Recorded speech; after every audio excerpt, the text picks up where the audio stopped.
আমি কিন্তু দুধ, চিনি আর এখানে কিন্তু দিয়ে দিয়েছি কিছু পিস পাউরুটি আর এক চিমটি লবণ। সেটাকে খুব ভালো করে জাল দিব, খুব ভালো করে জাল দিব, কারণ আমি কিন্তু আজকে ম্যাঙ্গো আইসক্রিম বানাবো। আমি কিন্তু এখন ম্যাঙ্গো আইসক্রিম বানাতে এসে পড়েছি। এই তো আমার এইটা পুরো একদম লিকুইডি হয়ে গেলেই কিন্তু আমি এটাকে নামিয়ে ফেলবো। আর একটু ঘন হলেই কিন্তু আমি এটাকে নামিয়ে ফেলবো।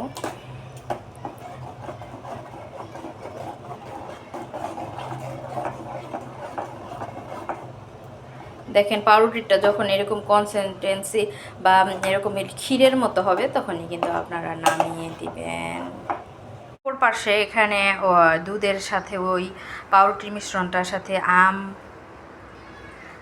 সহযোগে করার জন্য কিন্তু আম এখানে কেটে নেবেন। আর এটা কিন্তু ডেকোরেশন করার জন্য আমি কিছু আম কেটে নিয়েছি এখানে কিছু কাজু আর হলো কাঠবাদাম।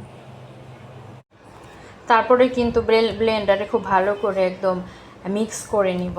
সুন্দর একটা কালার হয়েছে আর কি সুন্দর ঘনত্ব হয়েছে। আসসালামু আলাইকুম আপুরা ভাইরা, বলেন তো এটা কি? এখনই লাগতেছে না, খেয়ে ফেলি, একদম কি ক্রিমি হয়েছে। আমরা কিন্তু এই মিশ্রণটা খুব সুন্দর করে বাটির মধ্যে ঢেলে দিব।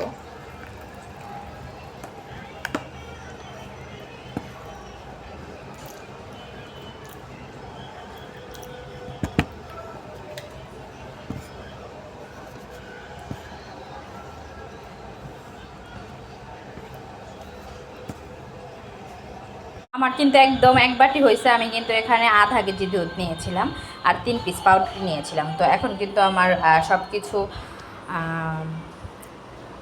হয়ে গেছে। এখন কিন্তু আমি শুধু জাস্ট ডেকোরেশন করব। তো ডেকোরেশন করার জন্য আমি কিন্তু কিছু আম নিয়ে নিয়েছি। কিছু আম কিন্তু উপরে এভাবে ছড়ায় দেবো। বিসমিল্লাহ। তো এভাবে ছড়ায় দেব। আপুরা ভাইয়ার এখন কিন্তু আমের দিন। এই আমের বা ম্যাঙ্গোর আইসক্রিমটা কিন্তু খুবই ভালো লাগবে গরমে। আর আমাদের বাসায় কিন্তু ম্যাঙ্গো লাভার্স বেশি। যেমন আমার শ্বশুর এখন কিন্তু আম ভালো করে বের হয় না, এখন থেকে আনা শুরু করছে। আলহামদুলিল্লাহ, মাশাল্লাহ। তো মানে একদম লাস্ট পর্যন্ত যখন একদম আম নাই বাজারে সে পর্যন্ত আম চলবে ইনশাল্লাহ। তো সবাই আমার শ্বশুর আব্বার জন্য দোয়া করবেন যাতে আল্লাহ তাকে নেক হায়াত দান করে। আমি যে ডেকোরেশন করে নেব। তো যে বাদাম খেতে পছন্দ করেন যারা, তারা একটু বাদাম দিয়ে দিবেন। আমি কিন্তু একটু বাদামও দিব, কিন্তু বাদাম কুচি করে নিয়েছি। তো কিছু বাদামও কিন্তু আমি ছড়াই দিব।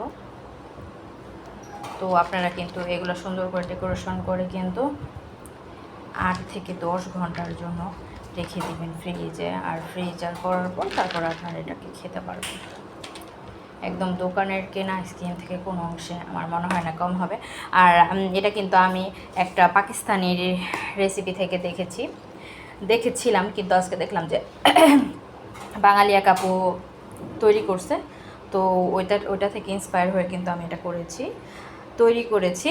তো সবাই কিন্তু একটু ট্রাই করবেন, ম্যাঙ্গো আইসক্রিমটা একটু ট্রাই করবেন।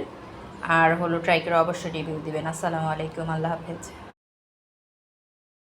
আপুরা ভাইয়ারা, এই তো আমের দিন শুরু হয়ে গেল। আমি কিন্তু ম্যাঙ্গো আইসক্রিম বানিয়ে ফেলেছি। তোমরা কিন্তু বানাবে, আর বানায় কিন্তু অবশ্যই আমার ভিডিওটা দেখবে আর বেশি বেশি শেয়ার করবে। আপুরা ভাইয়ারা যারা যারা আমার ভিডিও ভালোবাসো অবশ্যই শেয়ার করবে আর সেভড করে রাখবে তোমার মোবাইলের মধ্যে, যাতে তোমরা এই রেসিপিটা যখন বানাও তখন দেখতে পারো। আসসালামু আলাইকুম, আল্লাহ হাফেজ। হ্যালো ভিউয়ার্স, হ্যালো ভিউয়ার্স, আসসালামু আলাইকুম। আমি কিন্তু জান্নাতুল ফেরদৌস। আপনারা কে কোথা থেকে দেখছেন আমার ভিডিওটা অবশ্যই কিন্তু শেয়ার করবেন। আর হলো আমার আমের ম্যাঙ্গো আইসক্রিমটা অবশ্যই কিন্তু ট্রাই করবেন বানিয়ে খাওয়ার জন্য, কারণ এটা কিন্তু একদম গরমের মধ্যে মন দিল ঠান্ডা করে দিবে।